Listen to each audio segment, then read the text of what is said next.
Teritoryo namin to, ba't kayo nandito?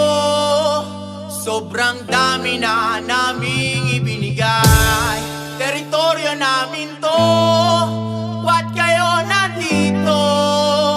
Ito'y tahanan namin di bibigay. Marami ng dugong tumulong magmula sa ting ninuno, para lang ang inang bayan sa dayuhan di isuko. Kayamanan, kalayaan, karagatan at kapatagan, kapalit ay kamatayan ng mga bayani na namuno. Ang pulo na matagal na nilang tinatangkang, ang kinin sa paningin nila tayo'y tila langgam na madaling tirisin at walang silbing hadlang. Pero paninindigan natin nagsasabi na handang makipagdikdikan. Durugin man ang buto ng pinong-pino, di matutumbasan ng katapangan ng Pilipino. Di nagpatinag sa mga mananakop na nagpunta dito, mapakastila, Amerikano, Hapon o maging Chino. Pero ang tanong ko sa iyo, sa inyo, sa kanya, baka naman napunta na sa inyong mga alkansya. Yung ari-arian na pilit namin sinasalba ay wala na talaga, matagal nang naisalya. Ano ba?